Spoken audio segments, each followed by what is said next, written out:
Here's the honest truth right up front. I'm 67 years old, an American just like you, and I live a good, comfortable life here in Singapore on about 2,800 US dollars a month. And today, I'm laying the whole budget on the table, plain and honest, right here from the porch. But before I get into all of it, it would really mean a lot if you'd subscribe to the channel and leave a like. It genuinely helps us out over here. Now, let me pick you up where I know a lot of you are sitting right now, because I remember it well. The long gray winters back home, that sky that stays the color of an old nickel for weeks on end, and every month that stack of bills on the kitchen counter getting a little taller, a little heavier, power going up, insurance going up, groceries going up, and in the back of your mind, that quiet little hum of worry. You know the one that whispers, will this retirement check ever really feel like enough? I lived with that hum for a long time. It doesn't shout at you, it just sits there in the background steady day after day, and it wears on a person. Then, 4 years ago, I made a change. I traded that gray for something else entirely. Humid warmth between the skyscrapers, tropical green tucked into every corner of a fast, tidy city, palm fronds and flowering trees pushing up right beside the glass towers, and that low hum of worry? It got a whole lot quieter, not because I suddenly got rich, I didn't, but because I finally understood where my money was actually going. Now I know exactly what a lot of you are thinking. Singapore? Isn't that one of the most expensive cities on the whole planet? Can a modest check really stretch here in a place folks assume is wildly expensive? Let me put your mind at ease right away. Yes, it can. It absolutely can. But only once you know where the money goes, and that's the whole thing I want to show you today. Not a fantasy, not some influencer telling you to just follow your dreams, just arithmetic plus a little smart preparation. So let's open the ledger, line by line, and I'm going to keep everything in Singapore dollars, what we call S dollars out here, because that's what you actually spend on the ground. Keeping it in the local money is the only way it stays real. So when I say a number, that's a Singapore dollar figure, and I'll tie it back to the US total at the end. Grab yourself a coffee, and let's look at the biggest line first. Nice and easy. Rent. That's the big one. For most of us, that's the number that decides whether the whole thing works or it doesn't. And I won't sugarcoat it, housing here isn't cheap by American small-town standards, but here's what nobody tells you before you come. There's a whole world of options that never make it into the glossy magazines. When I first arrived, I did not go chasing some shiny new condo with a rooftop pool. I looked for something older, something comfortable, something with a bit of soul to it. And I found a modest place in a neighborhood with the same kind of charm you get around Tiong Bahru, one of the oldest, prettiest little districts in the city. Low-rise buildings from decades back, curved corners, quiet lanes, a bakery on the corner, and old uncles playing checkers in the shade. For a small, comfortable apartment in a spot like that, a single retiree can find something in the range of, about 1,800 to 2,200 Singapore dollars a month. And yes, I know that sounds like real money. Hold that thought because it all balances out. I'll show you. Now, that's not the only way to do it. A good buddy of mine from back home, fella I've known for years, he came out about a year after I did, and he wanted the sea. Wanted to hear the water and feel that breeze. So he settled out near the East Coast, closer to the water, with the palm trees and the joggers and the little seafood places right on the shore. For that bit of ocean air, he pays a touch more, somewhere up around 2,500 Singapore dollars for his place. A little higher, sure, but he wakes up to a sea breeze every single morning, and to him that's worth every dollar. And I want you to notice something in that. There's a spread. There's a range. You're not stuck with one price and one option. You get to choose cozy old neighborhood with character or breezy seafront with the water out your window. Real choices for real people on a real budget. Now, I can already hear a few of you doing the math in your head and getting a little nervous. If rent alone is running that high, how in the world does the whole thing land at 2,800 US dollars for the month? Good question. And here's where it gets good. Because rent, big as it is only the first line on the ledger. And the very next one is where a modest budget quietly starts pulling ahead.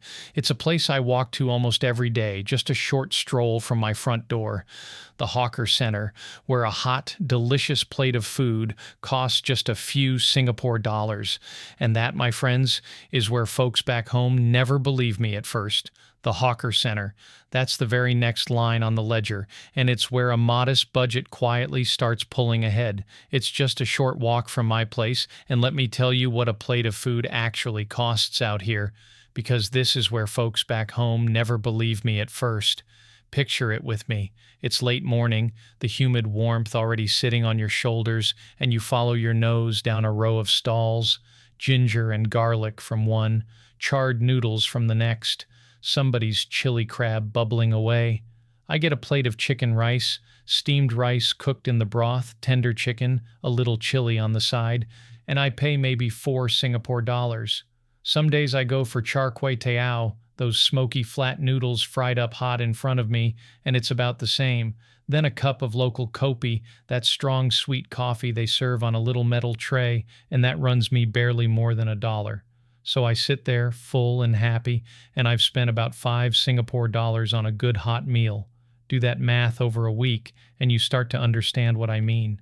Here's the honest part, and I want you to really hear it. Eating out here can genuinely be cheaper than cooking at home. Back in the States, by the time I bought the groceries, ran the oven, and cleaned up after, I'd spent more than a hawker plate costs. And I still had to do the dishes. Out here, the food line on my budget barely leaves a dent. That's not me trimming and pinching. That's me eating well, every single day, and the number hardly moves. And that's a good thing.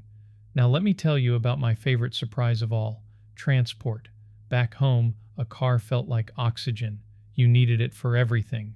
So naturally, when I moved out here, I figured a car would be one of my biggest expenses. Well, let me introduce you to something called the COE, the Certificate of Entitlement. Before you can even buy a car in Singapore, you have to bid for the right to own one for 10 years, and that piece of paper alone can cost you more than the car itself. We're talking numbers that make your eyes water. A regular family car, all in, can run you well past 100,000 Singapore dollars for the privilege of driving. On a retirement budget, that's a hard no. So I did something I never once did in 60-some years back in the States. I gave up the car entirely. Guess how much I spend getting around this whole city? Almost nothing, and here's why. The MRT trains out here are a dream. Clean, quiet, and blessedly air-conditioned, which after that walk to the Hawker Center feels like walking into heaven. I tap my card, I settle into a cool seat, and I glide right under the skyscrapers for $1 or $2 a trip. There's a fella down the way who says he hasn't touched a steering wheel in 6 years, and he's the calmest man I know. The buses fill in the rest. When I want a little door-to-door, I grab a ride on my phone now and then, and even that stays cheap. And here's the thing that really settled it for me. That one choice, no car, freed up a huge chunk of my monthly budget. The kind of money that back home just evaporated into gas, insurance, repairs, and that little knot of worry every time the check engine light blinked on. Gone. Just gone. And that's the bigger realization I want to leave you with. The real savings out here aren't hiding in some clever trick. They're hiding in the choices most Americans don't even think to make. Eating at the Hawker Center instead of a sit-down restaurant, skipping the car instead of assuming you need one. Nobody tells you those 2 decisions alone can reshape your whole month, but they do. Quietly. Every day. Now, I know that's a lot to take in, and it's the kind of thing that's a whole lot easier when it's all written down in one spot. So let me mention something, and then I'll get right back to it. If it had helped to have all of this laid out in one place, I put together a little guide. More on that in a second. It's nothing fancy. Just a plain-spoken cost of living and planning book for retirees. The kind of thing I wish somebody had handed me 4 years ago. Rents by neighborhood, the food and transport numbers, and the piece that trips folks up the most, the paperwork for actually staying here. I even added optional help sorting the government forms if you'd rather not wrestle with them alone. No hard sell. It just saved me a mountain of headaches, and I figured it might save you some too. Because here's the one thing worth clearing up right now. There's no classic retirement visa in Singapore. I know that surprises people, but it's not a wall. It's just a small assignment. Most of us plan our stay through a long-term visit pass, usually tied to family here, or a well-thought-out alternative you set up in advance. Do that homework once, calmly, and the renewals after that run smooth as anything. It's a task, not a hurdle, and the guide walks you right through it. All right, so food and transport are the happy surprises, the places Singapore quietly wins. But I know what you're really thinking. What about all the quiet stuff? The power and water bill, a little insurance, the small everyday costs that sneak up on you? Add those in, and does the whole thing still land near 2,800? Or does it all fall apart right there? Let's total it up, line by line, right now. The quiet stuff, the power and water bill, a little insurance, the small everyday costs. That's the part folks worry will spoil the whole picture.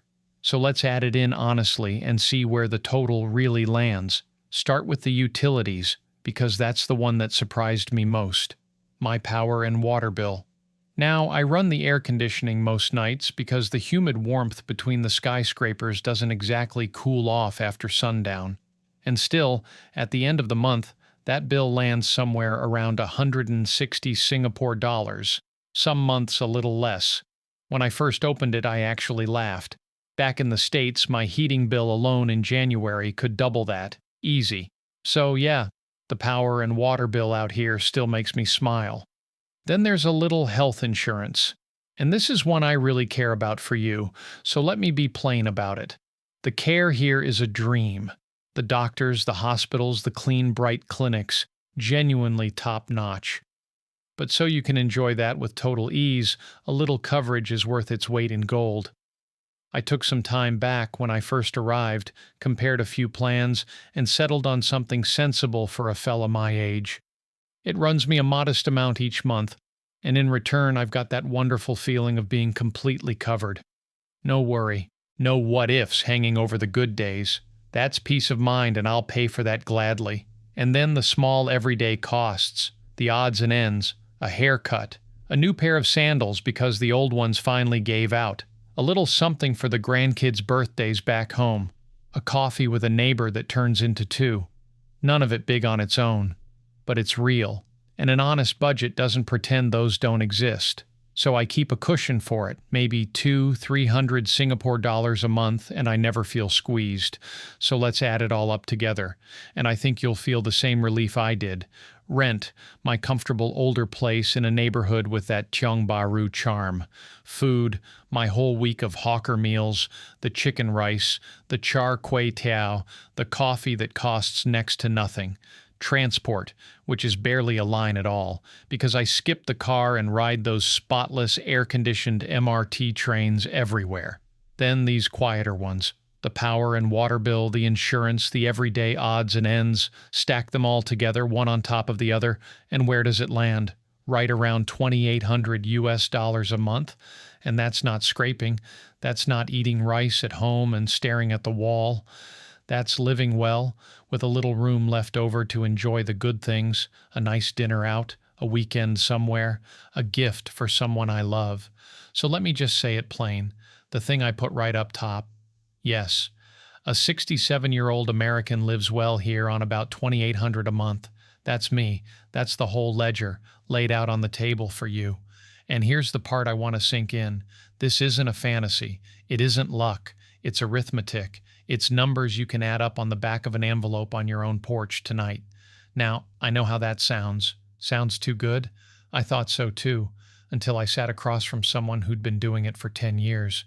There's a lady in my building, been here a decade, raised part of her family in the States before she made the move. We had dinner a while back at one of those outdoor tables near the East Coast, the sea breeze coming in soft, the light going gold over the water.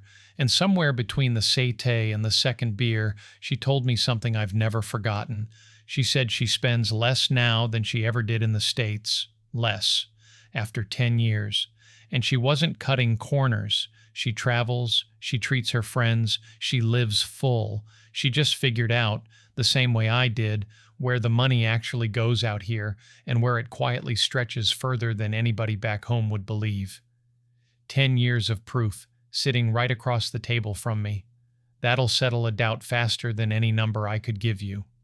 And honestly, I feel it myself, every single month.